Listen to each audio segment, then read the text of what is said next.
यह बड़े दुख की बात है कि ओवैसी जैसे लोग जो सांसद हैं, जो संविधान की शपथ लेते हैं, ओथ लेते हैं कि मैं इस संविधान को 100% फॉलो करूंगा, संविधान के अनुसार कार्य करूंगा, वो लोग संविधान में लिखी हुई बातों का विरोध कर रहे हैं। इसलिए सबसे पहले तो बाकी लोग जो विरोध करते हैं उनको जवाब मैं बाद में दूंगा, लेकिन सबसे पहले जो लोग संविधान की शपथ ले चुके हैं, संविधान की शपथ लेकर संसद या विधानसभा में जा चुके हैं, उनको जवाब देना ज्यादा जरूरी है। जो लोग संविधान की शपथ लेकर संसद और विधानसभा में बैठे हुए हैं, उनके ऊपर करदाताओं का, टैक्स पेयर्स का करोड़ों रुपए खर्च होता है। एक एक सांसद के ऊपर 10-10 करोड़ रुपए खर्च होता है। उनका वेतन, भत्ता, गाड़ी, बंगला, free air ticket, free rail ticket, आजीवन पेंशन, खाना बनाने वाला, ड्राइवर, सिक्योरिटी, पुलिस चलती है उनके साथ। ये किसका पैसा है? करदाताओं का, भारत के नागरिकों का पैसा है। और ये संविधान किसका है? भारत का। यानी ये सांसदों की ड्यूटी है कि संविधान में लिखी हुई एक एक बात को लागू करें।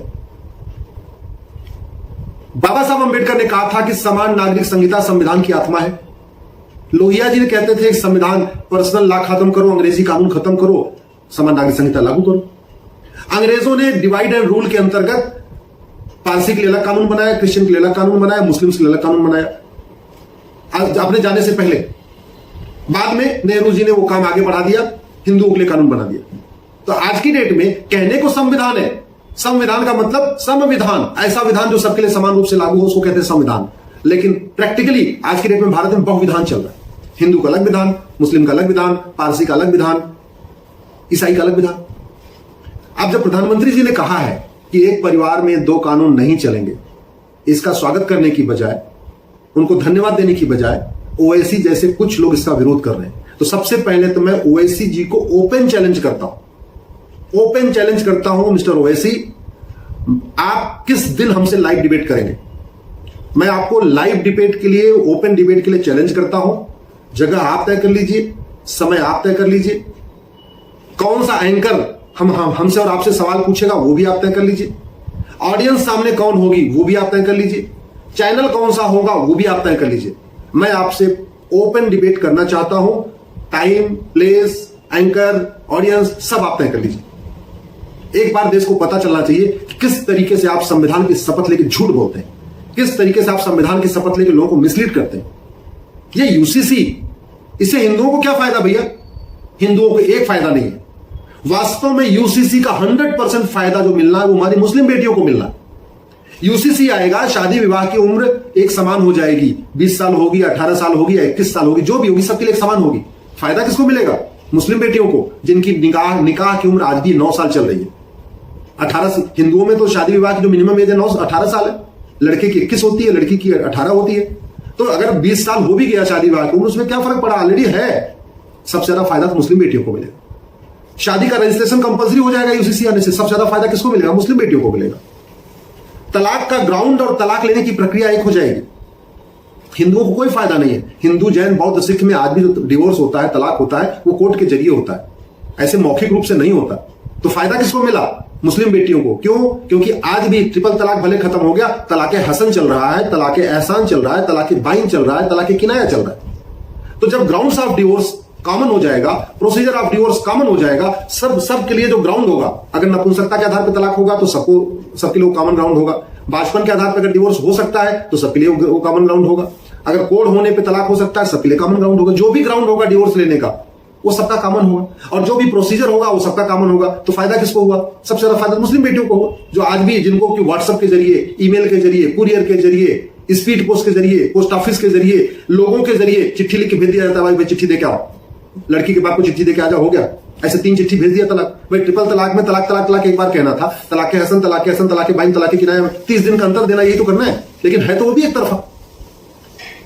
कॉमन सिविल कोड आएगा, गुजारा भत्ता सबको मिलेगा। हिंदुओं को क्या फायदा? हिंदू, जैन, बौद्ध, सिख में गुजारा भत्ता पहले मिलता भैया, प्रावधान है हिंदू मैरिज एक्ट में। तो फायदा किसको हुआ? मुस्लिम बेटियों को। क्यों? क्योंकि आज भी उनको सिंपल मेहर की रकम मिलती है। एक लड़की जो मुस्लिम है, सुप्रीम कोर्ट में लड़ रही है, बेनजीर हिना, उसको मात्र 15,000 रुपए मिली मेहर की रकम। और एक छोटा सा बच्चा उसका 1 साल का, 2,000 रुपए उसको दे दिया दूध पीने का, 17,000 रुपए में तलाक हसन हो गया। ओवैसी जी कभी सोचो ना, कभी एक पिता बन के सोचो, कभी एक भाई बन के सोचो। यूसीसी का विरोध करने के पहले एक बार इंसान बन के सोचो हमेशा पॉलिटिक्स मत करो। कॉमन सिविल कोड आएगा, विरासत का अधिकार सबको मिलेगा, इक्वल राइट, और वसीयत का इक्वल राइट सबको मिल जाएगा। अरे हिंदू, जैन, बौद्ध, सिख में बेटियों को विरासत का भी अधिकार है, वसीयत का भी अधिकार है। तो फायदा किसको हुआ? मुस्लिम बेटियों को, क्योंकि न तो उनको इक्वल राइट है विरासत का, न इक्वल राइट है वसीयत का। उनको बेटे के बराबर माना ही नहीं जाता।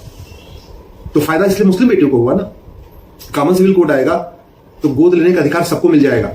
हिंदू, जैन, बौद्ध, सिख में बेटियों को गोद लेने का अधिकार है। अगर बच्चा नहीं हुआ तो दूसरी शादी करने की जरूरत नहीं है, किसी को अडॉप्ट कर लेंगे, अपना उसको अपने बच्चे के तरीके रखेंगे और बाद में अपनी 100% प्रॉपर्टी भी दे सकते हैं। नुकसान किसका है? मुस्लिम बेटियों को। उनको गोद लेने का अधिकार नहीं है, भरण पोषण का अधिकार नहीं है। एक पति एक पत्नी का नियम लागू होगा तो किसको फायदा होगा? मुस्लिम बेटियों को। हिंदू, जैन, बौद्ध, सिख में एक पति एक पत्नी का नियम पहले से लागू है। अगर हम दो, हमारे दो, सबके दो, यानी जनसंख्या नियंत्रण का प्रावधान आ जाएगा कॉमन सिविल कोड में, तो फायदा किसको होगा? मुस्लिम बेटियों को। हिंदू, जैन, बौद्ध, सिख तो ऑलरेडी हम दो, हमारे दो फॉलो कर रहे हैं। अगर माता पिता के भरण पोषण का अधिकार, पेरेंट्स केयर का राइट सबको मिलेगा, तो फायदा किसको होगा? मुस्लिम बेटियों को, क्योंकि उनको पेरेंट्स केयर का राइट नहीं है। इसलिए मिस्टर ओवैसी, झूठ बोलने से पहले, बरगलाने से पहले एक बार जरा इंसान बनिए, भारतीय बनिए। केवल सांसद बनने के लिए, मंत्री बनने के लिए या अपनी पार्टी का विस्तार करने के लिए जिस तरीके से आप नुकसान कर रहे हैं मुस्लिम बेटियों का, जिस तरीके से आप उनके खिलाफ खड़े हो गए, ये बिल्कुल ठीक नहीं है। सच देर में लोगों को समझ में आता, लेकिन समझ में जरूर आएगा। और जिस दिन ये सच पूरे भारत के सभी मुस्लिम बहन बेटियों को समझ में आ जाएगा, याद रखिए, आपसे नफरत करेंगी। आज भी आपसे नफरत करती हैं, लेकिन आपसे और ज्यादा नफरत करेंगी जो आप इसका विरोध कर रहे हैं। हाँ, मैं आपका इंतजार करूंगा लाइव डिबेट के लिए।